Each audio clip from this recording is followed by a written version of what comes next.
Entonces lo que decíamos es, ¿qué es lo que más beneficia? No a las empresas, a los justiciables, a la sociedad en general, a los consumidores finales de la energía eléctrica, pues es la energía que esté más barata, porque así lo dice la evidencia, y la energía que es menos contaminante.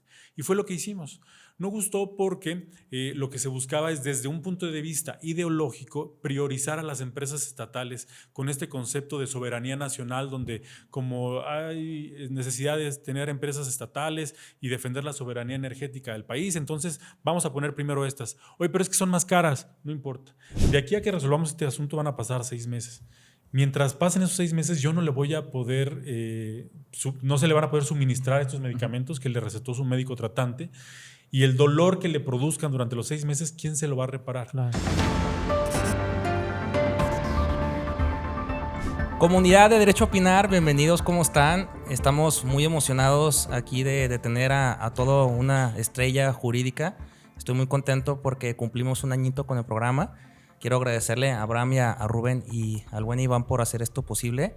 Y pues bueno, qué mejor manera de celebrarlo, de tenerlo magistrado aquí con nosotros. Aunque ya no sé si debo decir ex magistrado, pero Juan Pablo Gómez Fierro, bienvenido. Juan Pablo, ¿Cómo muchas estás? gracias, Carlos, gracias. Pues muy contento de estar aquí con ustedes, estar aquí en Guadalajara, llegando a saludar a los amigos en la Feria Internacional del Libro de Guadalajara. La verdad es que pues muy emocionado y también contento de estar aquí con ustedes en este espacio. Muchas gracias por tu tiempo. Muchas gracias, Juan Pablo. También pues agradecerte el que te hayas tomado el tiempo por estar en este canal. Muchas gracias a ti, Abraham, gracias.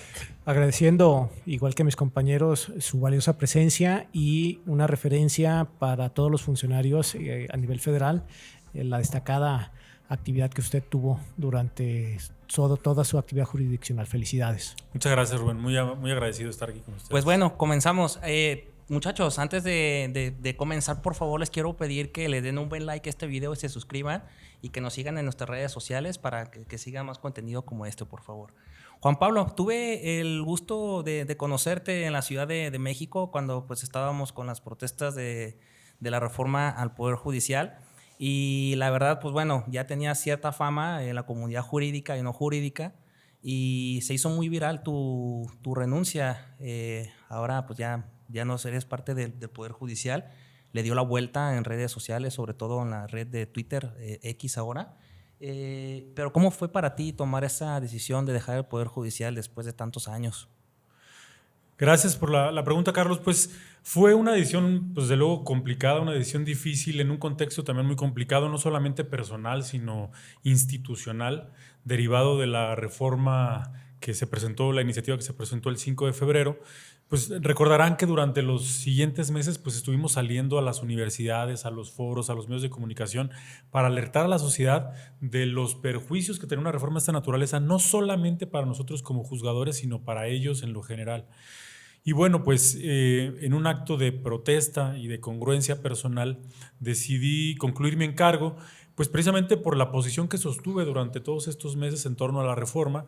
Yo siempre sostuve que no era el mejor sistema para la administración de justicia, que no iba a ser una reforma que iba a mejorar el sistema ni la calidad de la justicia en México, sino que por el contrario la iba a politizar, la iba a, pues de alguna manera, dinamitar por la selección politizada de los servidores públicos, que de alguna manera pues deja en entredicho la independencia que se requiere para desempeñar estos cargos. No, y hablo a título personal y creo que hablo por la mayoría de la gente que te ha conocido, si no de manera personal, por fuera. Creo que muchos perfiles como el tuyo se van y nos dejan un vacío muy grande, ¿no? Entonces creo que la institución pierde a varios, cientos, miles incluso de perfiles bien preparados, con convicciones, porque tú fuiste congruente con tu decisión. Pero ¿te plantearías volver al Poder Judicial de la Federación si el día de mañana llegaran a cambiar las condiciones? Pues mira, ahorita mi salida pues es prácticamente reciente. Ha sido complicado porque no tengo todavía decidido qué voy a hacer. Desde luego pues he retomado mis labores académicas como profesor en distintas universidades. He estado pues también sacando temas que tenía pendientes, no solamente laborales sino personales, temas administrativos, temas de seguros, etcétera. Pero no tengo muy claro cuál sea mi futuro personal, se los confieso. Estoy pensando, bueno, pues qué es lo que voy a hacer sustantivamente, a qué me voy a dedicar. pero no está tal vez en mi horizonte regresar al Poder Judicial, al menos en el corto plazo, pues debido a que una reforma de esta naturaleza, pues primero no la comparto. Ahora, que hubiera un cambio, pues yo creo que esto tardaría pues al menos un tiempo y pues tendría yo que empezar a edificar algo diferente, ¿no? Y no estar a la expectativa de qué es lo que va a suceder ahorita. Oye, platicábamos fuera de micrófonos que para todos nosotros ha sido pues una experiencia totalmente nueva porque no nos dedicamos a esto, pero bueno, ¿crees o te ves todavía inmerso en el mundo jurídico en el sentido de que, bueno, pues ahora estar del otro lado de la moneda, ser abogado postulante o a lo mejor pues que nos platiques de proyectos nuevos que tienes porque veo que estás aquí en la FIL porque vas a presentar un libro muy bueno. Estuve escuchando alguna introducción en otro programa que tuviste, que por cierto vamos a hablar de tu libro un poquito más adelante, pero ¿será ese tu camino? ¿Te está gustando escribir? Mira, Carlos, a mí la verdad es que el derecho siempre me ha apasionado. Desde los 18 años estoy en el Poder Judicial, pero incluso desde antes ayudaba a mi papá como defensor público pues a las labores propias de la justicia, del desempeño de la actividad jurídica.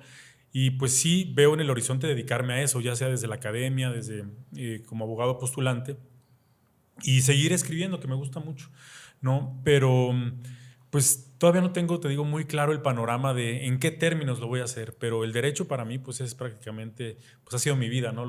Desde que recuerdo la universidad, entré a la universidad a los 16 años, pues prácticamente toda mi vida la he dedicado al derecho y bueno, pues desde luego quiero seguir haciéndolo. Y además, como lo dije en mi carta de conclusión de mi encargo y de declinación, que pues voy a buscar también desde la sociedad civil incidir para recuperar los valores de la República y buscar desde luego que en un futuro podamos reconstruir nuestro Poder Judicial y reconstruir nuestras instituciones. Excelente. Licenciado, yo tengo una pregunta también para usted. ¿Qué ha sido para usted participar ya en estos momentos ahora sí que en medios de comunicación y en este tipo de plataformas digitales?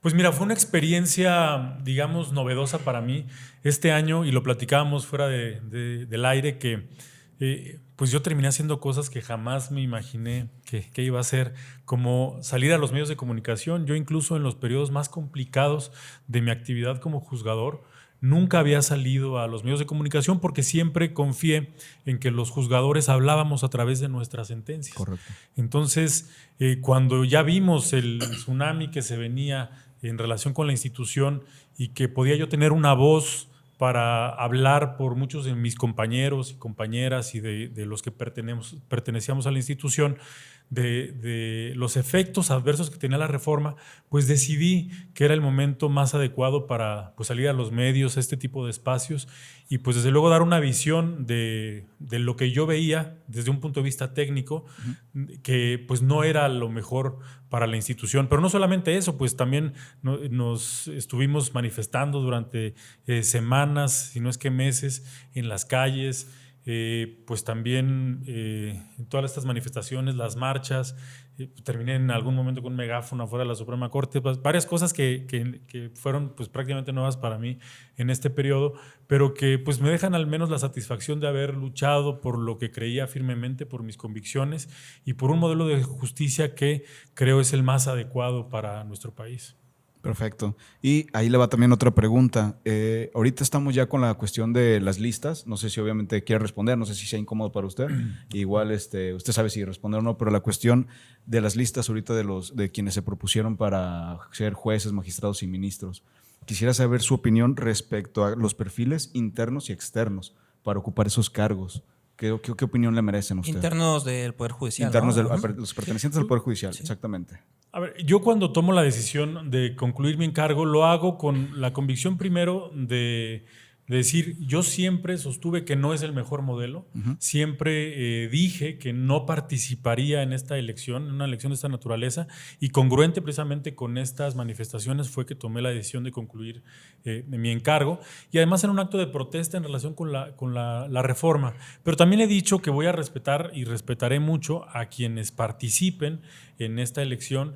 A mí, desde luego, nada más me gustaría que fueran perfiles de carrera judicial, que tengan experiencia, quienes desde luego ocupen los cargos necesarios en la judicatura, porque no estamos hablando de cualquier labor, no estamos hablando de que ya solamente por ser abogado puedes desempeñar un papel en la judicatura, porque se requiere un perfil técnico con ciertas capacidades, con ciertas destrezas que muchas veces adquieres al interior de los tribunales para poder desempeñar esta labor. Y además los jueces, la labor que tienen es pues precisamente resolver conflictos en lo que es más importante, mejor dicho, para las personas: la vida, la propiedad, sus bienes, sus posesiones.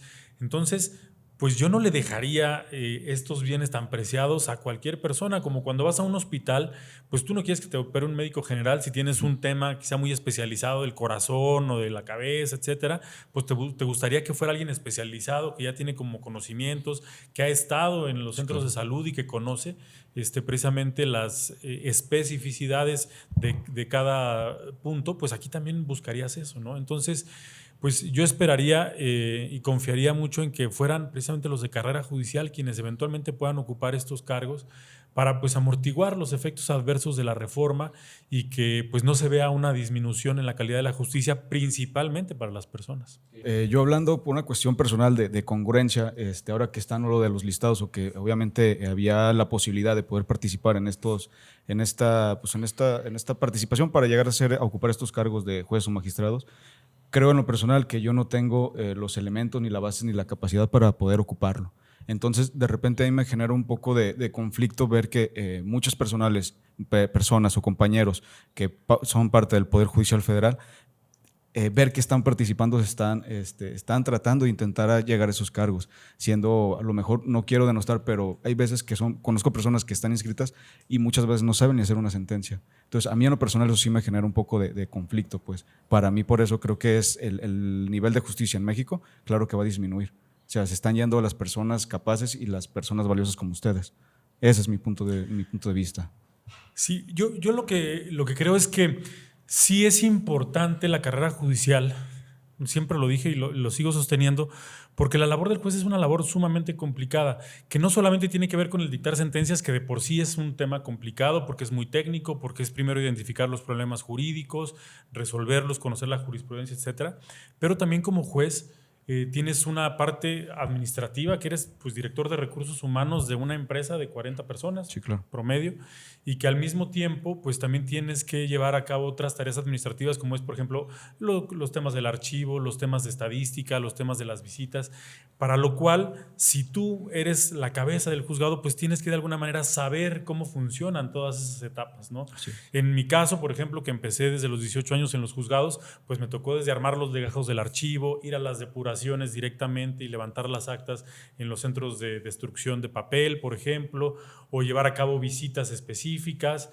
desde sacar las copias, taladrar los expedientes, coserlos. Prácticamente pues sabes hacer todo de manera tal que cuando llegas a desempeñar el cargo pues tienes ya todos esos conocimientos y sabes cómo hacerlo y cómo hacerlo bien. Claro. O sea, desde que llega un expediente para firma en tu escritorio y sabes que no está mal cosido, pues puedes agarrar ahí una aguja y coser bien el expediente y pues porque conoces todas estas etapas, ¿no? Sí, claro. Yo lo que le he dicho, por ejemplo, a mis secretarios o quienes trabajaron conmigo es inscríbanse, porque creo que es una manera de amortiguar los efectos, decía yo, adversos de la reforma, porque ustedes también conocen el funcionamiento de los órganos jurisdiccionales y pues podrían, ayudar precisamente a mantener la calidad de justicia que todos esperamos. Claro. Es una postura interesante porque, de hecho, bueno, en el interior de la institución mucha gente lo tomó como a traición y creo que, pues, desgraciadamente va a dividir opiniones, pero yo también pienso que es una manera de contener un poquito, de amortiguar, como decía el magistrado Juan Pablo. Pero bueno, también seamos sinceros, el hecho de que sea secretario de años también nos garantía que pueda ser buen juez. Sobre todo la parte importante que me gustó que tocó el magistrado Juan Pablo fue la parte también de cómo llevar a tu personal, porque ya no es solo suficiente que tengas la capacidad jurídica, sino que seas un buen líder para tener un equipo de trabajo, sí, claro, que te saque las cosas administrativas que a veces son más complicadas e importantes como las visitas, ¿no?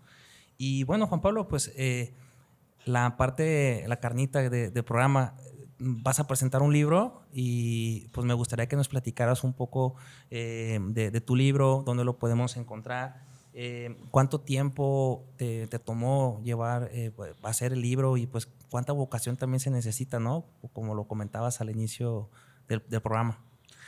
Pues mira, este es un proyecto que me entusiasmó mucho desde su origen y tiene su nacimiento en una pregunta que me hacías sobre los medios de comunicación y los jueces, ¿no? Que no era algo común.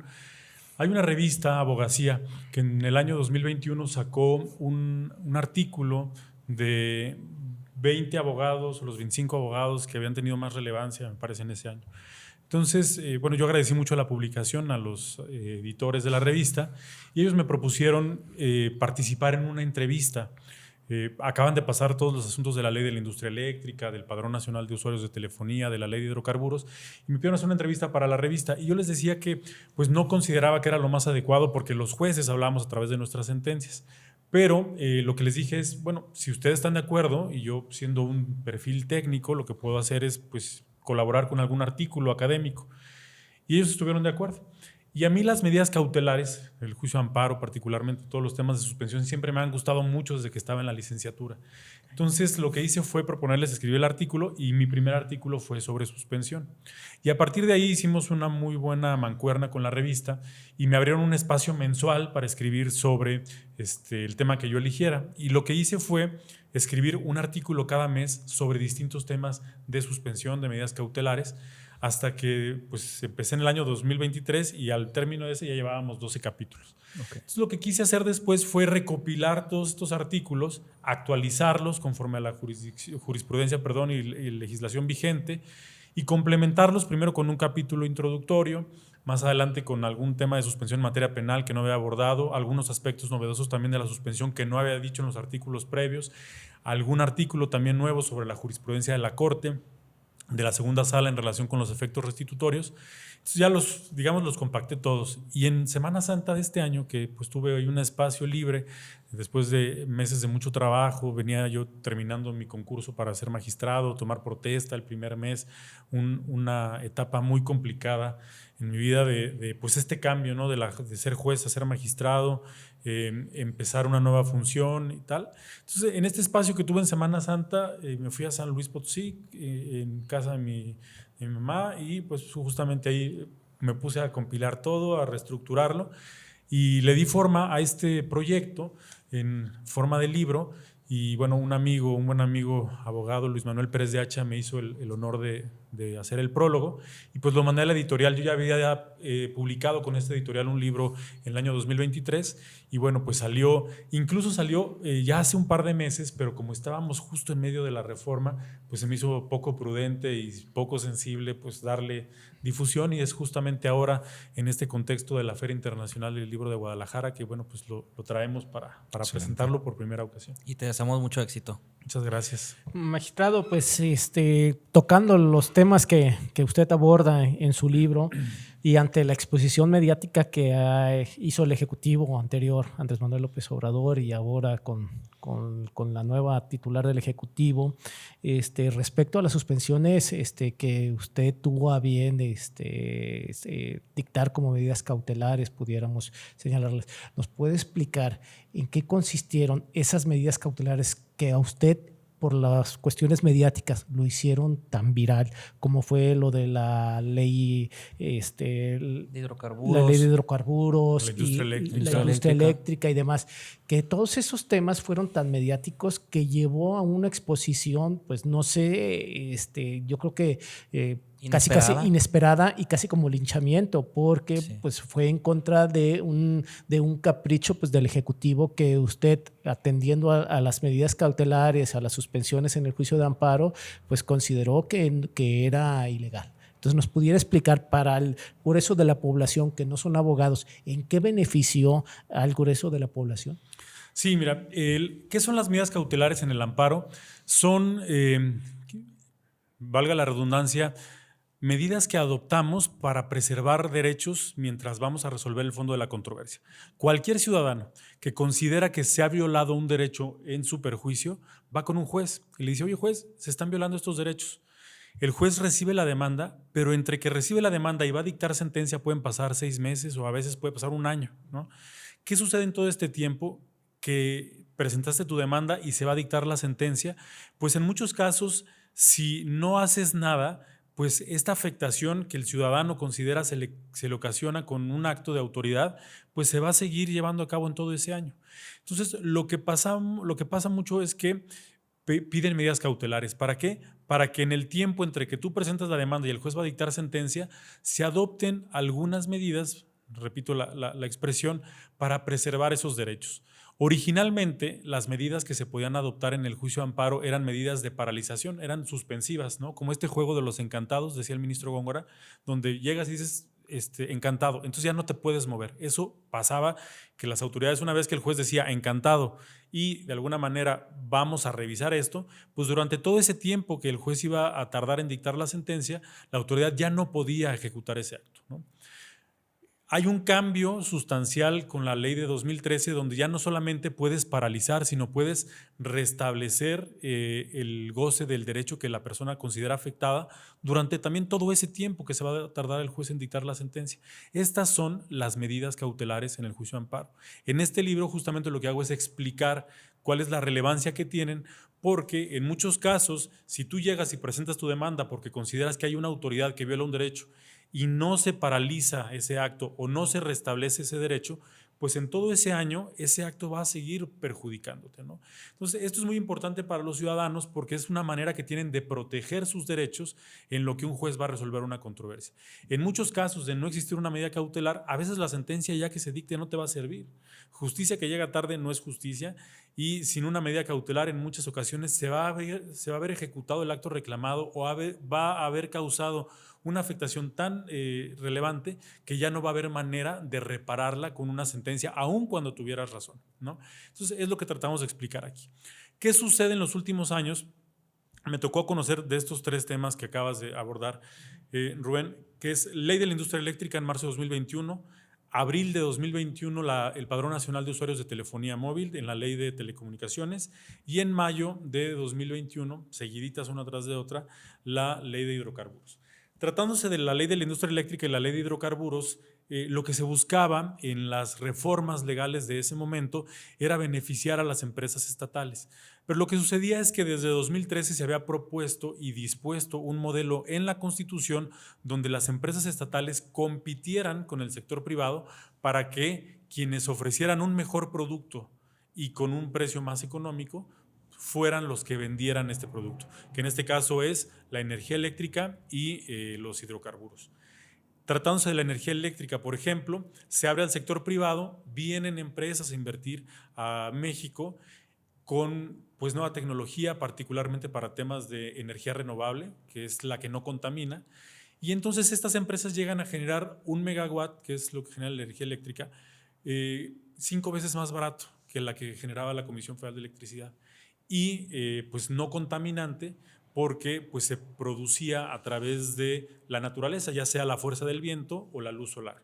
A diferencia de la Comisión Federal de Electricidad, que con los datos que están en las páginas del gobierno, pues demostraban que el 70% de la energía eléctrica que produce la Comisión Federal de Electricidad es contaminante porque deriva de procesos de quema de carbón, combustóleo y algunos otros petrolíferos. Entonces la decisión que teníamos nosotros es, durante el trámite de los juicios contra la Ley de la Industria Eléctrica, por ejemplo, si nosotros permitimos que entre en vigor, pues se va a dar prioridad al uso de energía más contaminante y al mismo tiempo al uso de energía más cara. Entonces lo que decíamos es, ¿qué es lo que más beneficia? No a las empresas, a los justiciables, a la sociedad en general, a los consumidores finales de la energía eléctrica, pues es la energía que esté más barata, porque así lo dice la evidencia, y la energía que es menos contaminante. Y fue lo que hicimos. No gustó porque lo que se buscaba es, desde un punto de vista ideológico, priorizar a las empresas estatales con este concepto de soberanía nacional, donde como hay necesidad de tener empresas estatales y defender la soberanía energética del país, entonces vamos a poner primero estas. Oye, pero es que son más caras, no importa. Oye, es que son más contaminantes, un 70% más contaminantes, no importa, son las empresas estatales. Y entonces se estaban peleando 2 principios, la evidencia por un lado y por el otro lado la evidencia que demostraba que era más barata y menos contaminante contra un principio de soberanía energética. Entonces lo que hicimos fue solamente decir, la Constitución, ni siquiera yo estoy eligiendo el modelo, la Constitución, el modelo que previó es que haya competencia para buscar energía más barata y menos contaminante. Fue lo que sucedió nada más. Pero ni siquiera es que los jueces eligiéramos el modelo de energía eléctrica, sino que decíamos, lo que dice la Constitución es esto y lo que están ustedes diciendo es contrario a la Constitución. Y bueno, pues fueron precisamente estas medidas que, como tú mencionabas, pues no gustaron. No, y fueron causa de la exposición mediática que hicieron y casi un linchamiento hacia su persona. Una persecución como tal, ¿no? Sí, y eso me llevaba a una pregunta un poco más personal. ¿Usted sintió en algún momento alguna instigación, algún acoso por parte del Ejecutivo o pues, de sus secretarios de Estado a través del secretario de Energía o X para que usted pudiera pues, de alguna otra manera resolver en algún sentido? Porque fue muy mediático eso y pues en algún punto se llegó a comentar que sí había alguna presión por parte del Ejecutivo hacia ciertos juzgadores en específico, y se comentó que en la presidencia de Arturo Saldívar él llegó a recibir llamadas telefónicas por parte del titular del Ejecutivo en ese entonces. Bueno, en casos como este que se vuelven, como bien lo dices, Rubén, muy mediáticos, pues sí sucede que todo el mundo hace públicas sus expresiones en torno a estar a favor o en contra de una reforma de esta naturaleza. Y no solamente los que estaban en contra salieron y dijeron, es que esta sentencia, sino también los que estaban a favor, sí, pues sí. Desde luego tratando de apoyar la legislación, pues también se volvía desde luego un punto, como tú dices, mediático, pero de dos bandos que están de alguna manera defendiendo su punto. Aquí el tema es que los jueces no estamos de un lado ni del otro, estamos del lado de la Constitución. Y la Constitución ahí lo que decía, el modelo que se previó aquí es un modelo que va a funcionar, con reglas de competencia y libre concurrencia.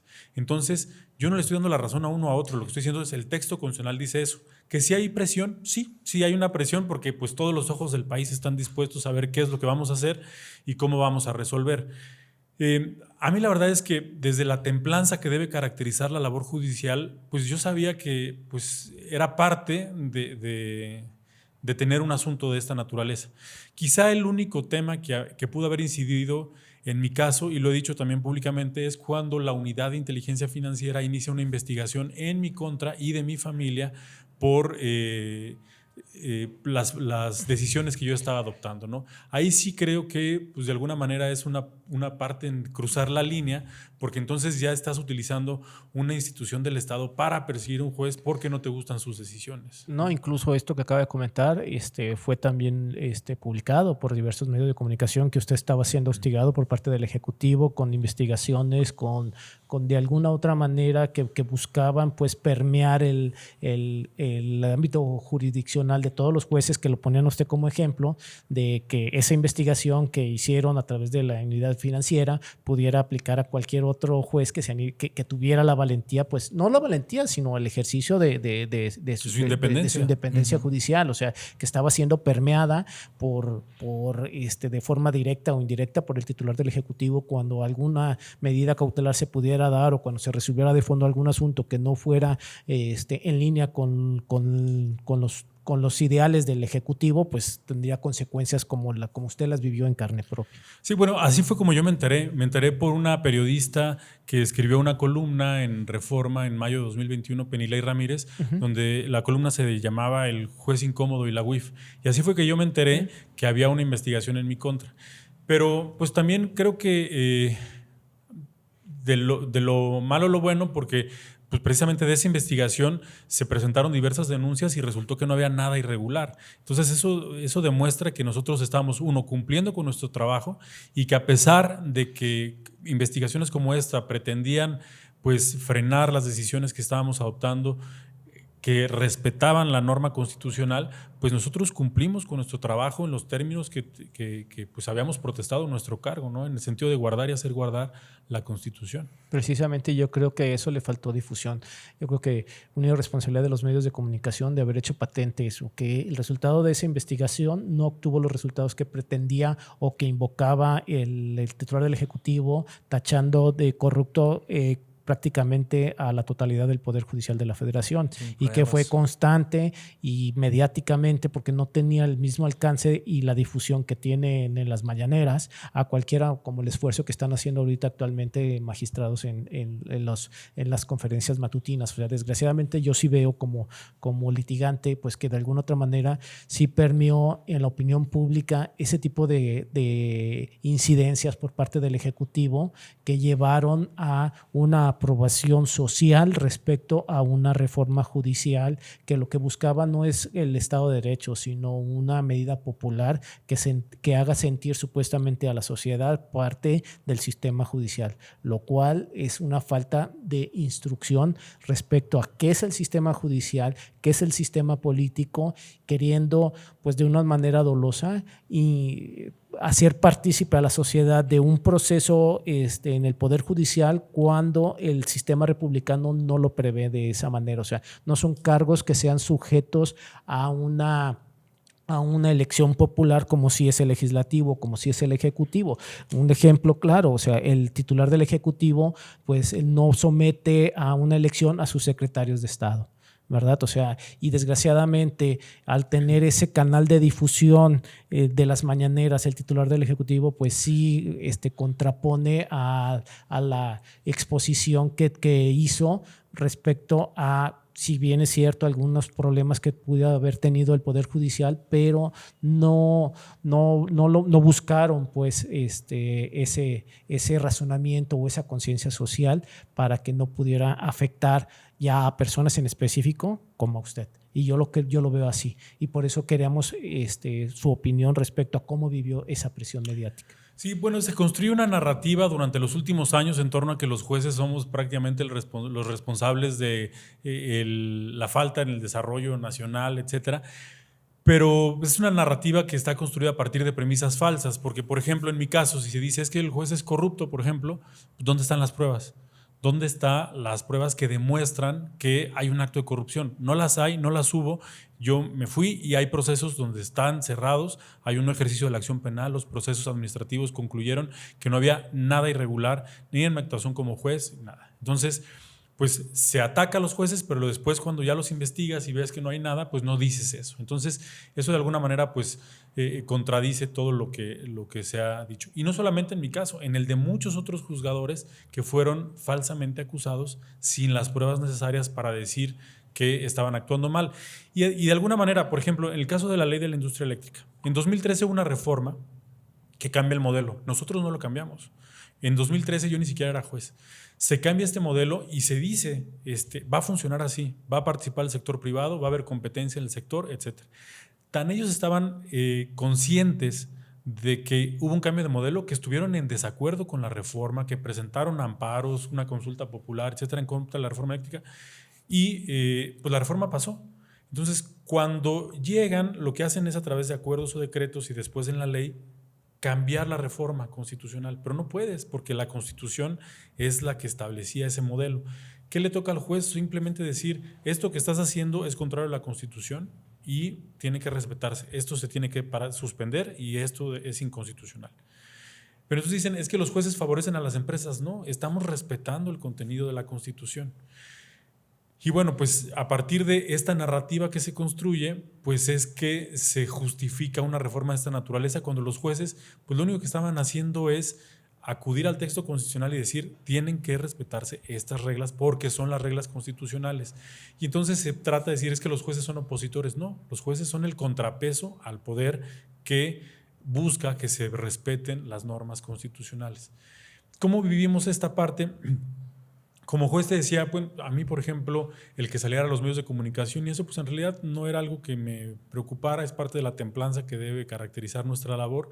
Creo que la única parte donde sí, pues una preocupación personal fue cuando se iniciaron los procedimientos, porque además no había una razón que justificara el haberlos iniciado más que las decisiones que yo como juez estaba adoptando en relación con los temas que pues no les habían gustado. Ese yo creo que fue el punto y sobre todo con algo muy importante, la familia.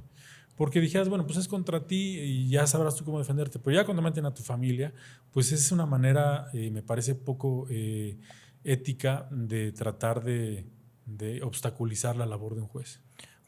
Magistrado, retomando esos dos puntos, algo que pues no lo vimos porque no conocimos el juicio, pero parece que siempre fue una estrategia, ¿no? Una guerra sucia total, porque ellos tienen medios de impugnación a su alcance. En el caso particular de estas suspensiones, ya sea provisional o definitiva, ¿interpusieron algún recurso respecto a las suspensiones? Sí, en todos los casos se interpusieron los recursos. En algunos casos el tribunal colegiado les dio la razón y, por ejemplo, cuando la ley de la industria eléctrica llegó al conocimiento de la Corte, la Corte declaró inconstitucional la reforma a la ley de la industria eléctrica. Primero, en el pleno de la Corte hubo 7 votos por considerar que la reforma era inconstitucional. No alcanzó los 8 votos para declarar la invalidez, pero sí hubo un criterio donde se dice esta ley es inconstitucional. No alcanzamos los 8, pero 7 sí decimos que es inconstitucional. Unos dijeron por la violación al medio ambiente y otros dijeron por la violación a los principios de competencia y libre concurrencia. Y luego en la segunda sala se reitera este criterio diciendo es inconstitucional y además con los mismos efectos que nosotros habíamos puesto en relación con las suspensiones. Porque no podías tú dejar insubsistente la ley solamente para algunas empresas y dejarla viva para otras, porque romperías la competencia en el sector y esto desde luego a quien perjudicaba no es a las empresas, perjudicaba particularmente a los usuarios finales que iban a recibir energía eléctrica más cara y contaminante. En el tema de la reforma de hidrocarburos me llama mucho la atención en cuanto tocó el tema de energías limpias. Creo que también algo, a mi perspectiva, sin conocer el asunto, es de que benefició demasiado a los derechos humanos de las generaciones futuras, ¿no? En un tema ambiental de tener un medio ambiente limpio, pues creo que de manera indirecta pues todas esas personas que a lo mejor ahorita son niños, bebés o que no han nacido, pues se vieron beneficiados en ese punto. Y quería retomar algo de tu libro, que por cierto vamos a pedirle al buen Iván que nos pegue una liga para que puedan checar el documento en línea en caso de que lo quieran adquirir y que nos pongan la imagen, por favor, mi buen Iván. ¿Hay alguna parte de su libro que en particular más le haya gustado, agradado escribir? Y en el sentido también, por ejemplo, de la suspensión, si nos puedes responder, también cómo benefició el hecho de que hayan concedido las suspensiones en el tema de los datos biométricos de la reforma del PANAUT con personas que ni siquiera interpusieron un juicio de amparo, que creo que tu carrera se caracterizó sobre todo por proteger obviamente derechos humanos, incluso de las personas que ni siquiera tienen al alcance promover un juicio de amparo, ¿no? Okay. Bueno, yo creo que la parte que más me gustó a mí del libro fue el tema de los efectos restitutorios de la suspensión, porque la suspensión, su definición gramatical es paralizar. La palabra suspensión, suspender, significa paralizar o detener en el tiempo algo, ¿no? Diferir en el tiempo. Y entonces este entendimiento que tuvimos siempre de la institución de la suspensión fue con estos efectos paralizadores. Pero hoy ya la suspensión no solamente tiene efectos paralizadores, sino tiene estos otros efectos que digo yo de restablecer en lo que dictamos la sentencia, en el goce del derecho que se considera afectado. Hay todavía decisiones o resoluciones que dicen, como no puedo suspender esto, entonces la suspensión es improcedente, olvidándose de esta posibilidad de restituir provisionalmente en el goce de un derecho. Entonces lo que hago es en 2 capítulos distintos describir cómo lo interpreta la primera sala, cómo lo interpreta la segunda, cuáles son los alcances de estos efectos restitutorios y quizá pensaré yo es la parte como más relevante del libro. De hecho el libro, a diferencia de lo que ha sido tradicionalmente la doctrina de denominar a los libros la suspensión del acto reclamado, yo lo denominé en este caso las medidas cautelares, porque las medidas cautelares, digamos, es un abanico de posibilidades que puede adoptar el juez cuando recibe la demanda.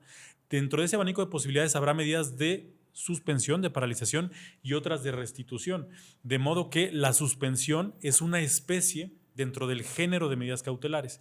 Por eso creo que lo correcto es hablar de medidas cautelares en general, donde podemos incluir a la suspensión por un lado, como paralizar, detener algo, o por el otro, el restituir o restablecer provisionalmente en el goce de un derecho. Ahora, el tema que tocas, que también es muy relevante, que tiene que ver con el Padrón Nacional de Usuarios de Telefonía, fue una ley que seguramente recordarán, se emitió en mayo abril de 2021, donde se establecía que para nosotros poder conservar una línea telefónica o poder adquirir una nueva, teníamos que registrar en un padrón nuestros datos biométricos. ¿Cuáles?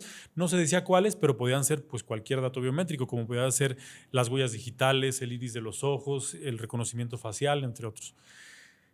Y nosotros consideramos, desde que recibimos las demandas, recibimos alrededor de 4.500 demandas, que vulneraba distintos derechos humanos. Dentro de ellos, el derecho a las tecnologías de la información y de la comunicación, que están reconocidos en el artículo 6º constitucional.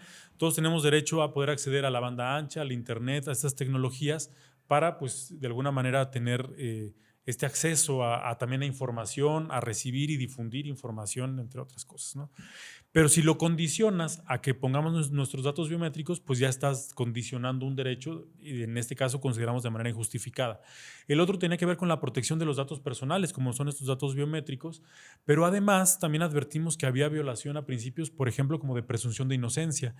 Decía la norma que si una persona cometía un delito de un número que estaba registrado a su nombre, pues sería o se presumiría que era el responsable, ¿no? Pensando que ahorita nos robaran nuestros teléfonos a todos y pues, se pusieran a delinquir con ellos, pues los responsables seríamos nosotros, en contravención a este principio de presunción de inocencia. Entonces, cuando recibimos las demandas, nosotros nos damos cuenta de estas posibles afectaciones y violaciones y concedemos la suspensión. En este caso fue individual, solamente quienes lo pidieron, porque no había, consideramos, derechos colectivos o difusos en juego. Y la concedimos para efecto de que no existiera la obligación de entregar estos datos biométricos. Y dentro de lo que se decía es, bueno, queremos estos datos para poder investigar más y mejor los delitos. Lo que decíamos es, haciendo un test de proporcionalidad en la suspensión, algo también novedoso, decíamos, con los elementos que tenemos ahorita no veo que esta medida sea adecuada, sea proporcional, sea necesaria, y que afectas de manera desmedida otros derechos, como lo son a los que ya me referí previamente. Y que pues justamente la seguridad pública, que era lo que se buscaba salvaguardar, pues busca crear las condiciones para que puedas gozar de derechos.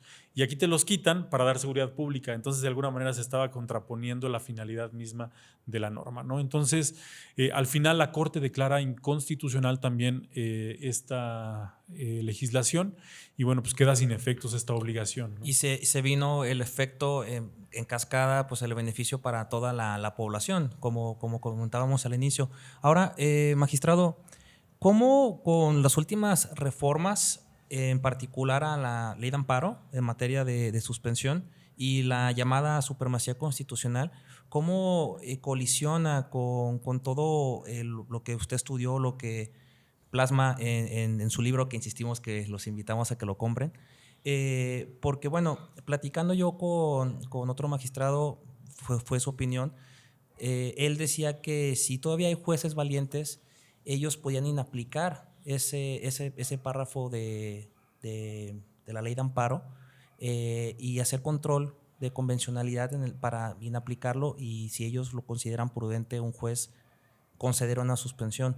¿Cómo lo ve usted? Y en caso de proceder, ¿cree que todavía haya jueces que estén dispuestos a velar por los derechos humanos a ese nivel? A ver, yo creo que siempre ha habido jueces valientes, jueces que cumplen con la tarea que les ha sido encomendada. Y, por ejemplo, en mi caso se hizo muy mediático, como decía Rubén, por la difusión que se le da a estos temas. Uh-huh. Pero en realidad las juezas y los jueces valientes son los que están en Culiacán dictando un auto de vinculación a proceso contra un miembro de la delincuencia organizada, la jueza que está en Reynosa dictando una medida cautelar, el juez que está en Tijuana resolviendo un asunto también de algún delincuente de alta peligrosidad, etcétera. Pero esto no se ve, uh-huh, ¿no? Pero ahí están y están cumpliendo con su trabajo.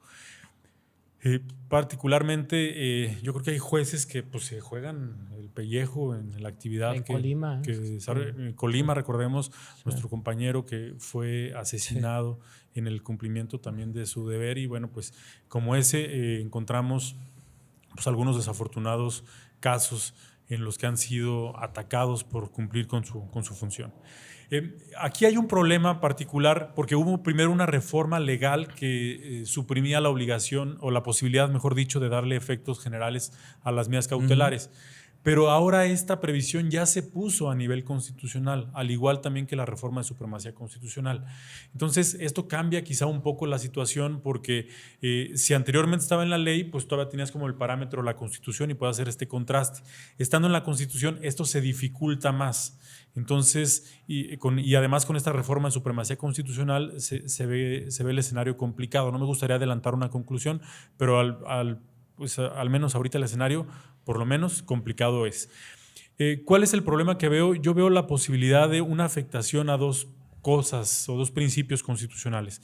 El primero es que cuando se concibe el juicio de amparo desde sus orígenes históricos. Estoy hablando de 1840, en el movimiento armado en Yucatán, con Crescencio Rejón, en el voto particular de Mariano Otero de 1842, en el acta de reformas del 47, en la Constitución del 57, pues se concibe como un mecanismo de protección de derechos individuales, de las que se consideraban garantías individuales. Y este modelo se reproduce en la Constitución del 17. Si bien la Constitución de 1917 es de las primeras en el mundo en reconocer derechos sociales, no se podían hacer exigibles ante los tribunales. Esto sucede hasta 2011, donde se abre la posibilidad de que se reconozcan ya no solamente garantías individuales, sino derechos humanos, y no solamente derechos individuales, sino derechos de naturaleza colectiva o difusa.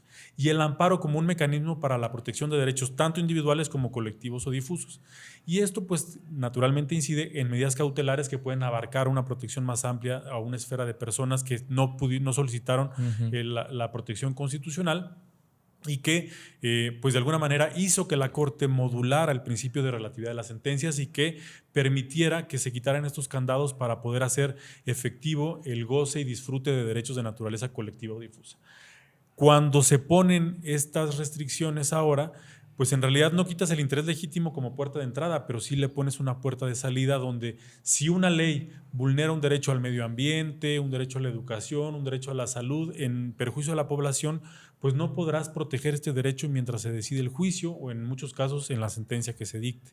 Entonces, me parece es un retroceso en la protección de derechos de naturaleza colectiva o difusa que había tenido un impulso muy fuerte desde 2011. Y por otra parte, el de supremacía constitucional porque impide la revisión de normas que puedan ser incorporadas a la Constitución sin cumplir con las formalidades y con los requisitos que establece el artículo 135, como son una votación calificada en cada una de las cámaras del Congreso, como son la votación también de la mayoría de los congresos locales. Y además, no es porque yo me lo invente, todos vimos que hace unos días, por ejemplo, apareció en la tabla de votaciones de la Cámara de Diputados el voto de una persona que no estaba. Sí, estaba entonces, en el extranjero, creo. ¿Puedes tú aprobar una reforma constitucional con una violación de esa naturaleza sin la posibilidad de que se revise? Eso me parece por lo menos preocupante, ¿no? Por supuesto. Entonces, esto me parece, viéndolo de manera global, pues un retroceso ya no en la función de los jueces o en perjuicio de la judicatura, sino de la protección de los derechos humanos de todas las personas que puedan resentir una afectación en estos últimos puntos.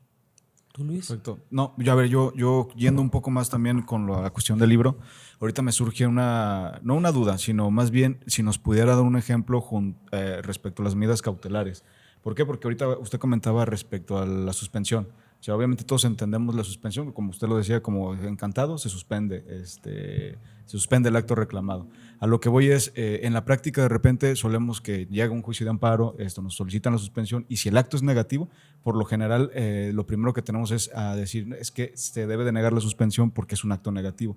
Pero ahorita usted habla de un panorama más amplio donde habla de la restitución provisional. Y lo entiendo como un efecto positivo, ¿no? Aquí quisiera ver si pudiera darnos un ejemplo de cómo pudiera darse esa situación, esa circunstancia. Y para que la gente que no es abogado nos pudiera entender. Un poquito comprender. ¿Cómo se materializaría esa suspensión para una persona común en la calle? Como por decirlo lo de los datos biométricos, que sin la necesidad de que hayan promovido el amparo por una medida cautelar, pues benefició a todos los que no promovieron el amparo para que no otorgaran sus datos biométricos para la obtención de una línea telefónica. No sé si nos pudiera ayudar a darnos un poco de luz para la gente que nos escucha. De entrada se me ocurren 4 casos. Perfecto. Okay. Voy a tratar de resumirlos muy brevemente. Que me tocó conocer como juez de distrito. 2017, después de los sismos, ¿se acordarán? Hubo un deterioro muy importante en las vías de comunicación que conectaban a la Ciudad de México y la delegación de Xochimilco, ¿no? Lo que sucedió es que pues, la carretera se averió, los puentes peatonales también, entonces se generaba una gran cantidad de tráfico, los coches no podían pasar y los pobladores de Xochimilco nos fueron a pedir el amparo para efectos de que se establecieran medidas para que se restablecieran las vías de comunicación. Esta sentencia iba a tardar, el juicio en integrarse iba a tardar, pues, ¿qué les gusta? Un año, ¿no? O sea, porque era muy complicado, ¿no? Desde el día 1 nosotros dijimos, vamos a decretar medidas cautelares de restablecimiento provisional, veo yo una apariencia del buen derecho, para que mientras yo dicto la sentencia, pues vayan avanzando, entonces vayan reparando, vayan informando cómo están, ustedes hagan el plan de cómo van a restablecer estas vías de comunicación y mientras vamos dictando la sentencia, integramos el juicio, ustedes vayan empezando porque es muy probable que yo vaya a dictar una sentencia que favorezca a los habitantes. Al final dictamos esta sentencia y con motivo de la suspensión pues ya se había avanzado un tramo muy importante y un año después se cerró habiendo sido reparadas puentes peatonales, vías de comunicación, se repavimentaron algunas vías y bueno, pues esto desde luego produjo un beneficio a los pobladores. Otro asunto que recuerdo, recientemente como juzgador magistrado ya en materia administrativa, una asociación civil dice, hay una obligación de emitir la ley de cuidados de la Ciudad de México que venció en diciembre de 2023. Estamos en marzo de 2024 y no se ha emitido la ley de cuidados. Lo que dijimos es, este es un acto que es omisivo, no lo puedo paralizar, porque la autoridad en realidad no está haciendo una actuación, como en el primer caso que les mencionaba, pero veo que sí tienes esta obligación y que es muy probable que yo al final vaya a conceder el amparo. Entonces, lo que vamos a hacer es que mientras se dicta la sentencia de fondo, tú vele avanzando, Congreso de la Ciudad de México, y ve haciendo los trámites legislativos necesarios para emitir esta ley en beneficio de las personas que requieren estos cuidados, ¿no? Entonces, aquí hay un efecto restitutorio provisional. No te estamos diciendo que emitas la ley, pero que como es muy probable que esta omisión sea inconstitucional, que le vayas avanzando. Y, por ejemplo, otros dos casos de protección de derechos individuales, como juez de distrito en materia administrativa, me tocó conocer de un lamentable caso donde a una joven de 30 años le habían extirpado un tumor en la parte posterior de la cabeza y después de eso se habían dado cuenta que ya había hecho metástasis y que lo único que se podía hacer era pues mitigar el dolor que le producía este cáncer, ¿no? Y los médicos tratantes le dijeron, tú debes importar medicamentos que se fabrican a base de marihuana. Pero era 2015, 2016 y todavía estaban prohibidos legalmente. Lo que nosotros dijimos es, de aquí a que resolvamos este asunto van a pasar 6 meses. Mientras pasen esos 6 meses, yo no le voy a poder, no se le van a poder suministrar estos medicamentos que le recetó su médico tratante. Y el dolor que le produzcan durante los 6 meses, ¿quién se lo va a reparar? Claro. Lo que dijimos es, aun cuando la ley diga lo contrario, vamos a hacer que prevalezca el derecho a la salud previsto en la Constitución, porque es muy probable que la ley sea inconstitucional, y ordeno que se permita la importación de los medicamentos necesarios para mitigar el dolor de la paciente en lo que se resuelve el asunto. Porque las autoridades del sector salud le negaron la posibilidad de importar estos medicamentos porque decía, es que la ley dice que no se pueden usar medicamentos a base de marihuana. Esto ya cambió después y cambió derivado de las suspensiones que dictamos en ese sentido. Pero pues aquí de alguna manera le adelantamos la sentencia respecto de un acto negativo que era la negativa de permitirle importar medicamentos. Y el último que me acuerdo es también un asunto de derecho a la salud. Un interno en un centro de reinserción social que tenía una peritonitis, una infección ya en el estómago derivado de una hernia, y lo que le habían dicho los médicos es tienen que operarlo ya porque si no, derivado de la peritonitis se va a morir, ¿no? Okay. Y entonces le daban largas en el centro de reinserción social, no, pues ahorita no se puede, esto y lo otro. Nos va el abogado y nos dicen, oigan, aquí está la determinación de los médicos de que es urgente llevar a cabo la cirugía y cómo el director del centro no le ha permitido llevarla a cabo, ¿no? Lo que nosotros dijimos es, bueno, pues de aquí a que pase la sentencia, pues ya habrá perdido la vida derivado de esta omisión, ¿no? Entonces lo que ordenamos es con la suspensión, tienen que operarlo de inmediato. Ustedes establezcan las medidas para trasladarlo a un centro hospitalario, que lo operen de inmediato para preservar su vida. Entonces, son casos donde nos enfrentamos a actos omisivos o actos negativos, omisivos donde la autoridad no hace algo, negativos donde la autoridad lo niega expresamente y que, como bien lo mencionas, no se pueden paralizar porque son conforme a su naturaleza actos donde la autoridad no hace algo, pero sí puedes restablecer el derecho. En los primeros casos, como pues avanzamos en la construcción y reparación de vías de comunicación, en el segundo la expedición de la ley y en los últimos en la protección del derecho a la salud. Excelente. Entonces, para echarle un ojo al libro. Sí, tenemos sí. que echarle una estudiada. Se nos está terminando el tiempo, es momento a lo mejor de cerrar ideas, de darle las gracias, magistrado, por parte de aquí del grupo de Derecho a Opinar. Los invitamos a todos ustedes, por favor, a que chequen su libro. Le deseamos todo el éxito del mundo, que vengan cosas buenas, como le dije fuera del aire, y creo que va para toda la comunidad de abogados, estudiantes y personal del Poder Judicial de la Federación, que pues las crisis son nuevas oportunidades. Algo que me encantó que usted dijo en otra entrevista es de que a los jóvenes les toca recuperar la República. Esperemos que usted nos siga ayudando también para intentarla recuperar. Cuente con nosotros con esa misión y ese objetivo. Agradecerle título personal. No me lo va a perdonar Julio si no le doy las gracias que hizo esto posible. Julio Cortés, muchas gracias por contactarnos. Gracias por su humildad.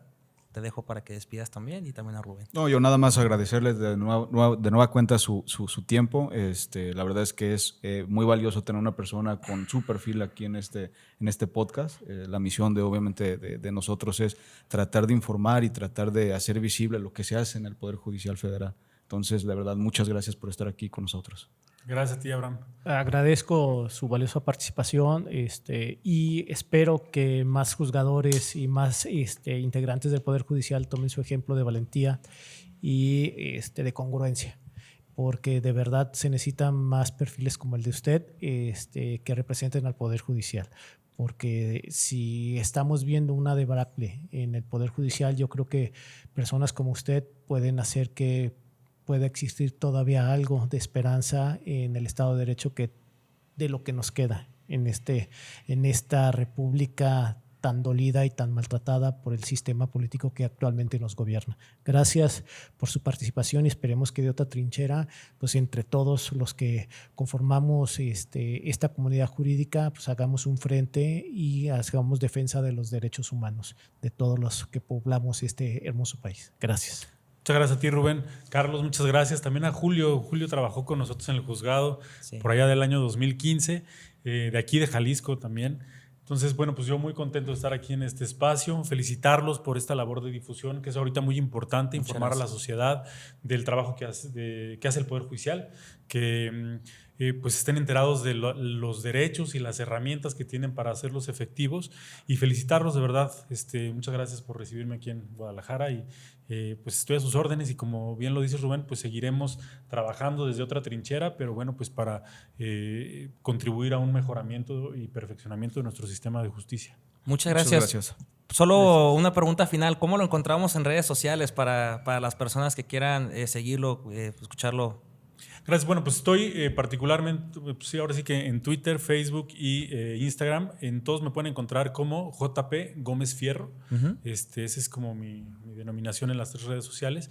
Y pues ahí estaré a sus órdenes para cualquier cosa que necesiten. Perfecto. Muchas gracias a todos ustedes, audiencia, por quedarse al final del video. Le recordamos, por favor, que por favor le den la oportunidad al magistrado Juan Pablo de que este libro llegue a todas sus casas, ya sea de manera física o de manera digital, que nos va a compartir la liga, por favor.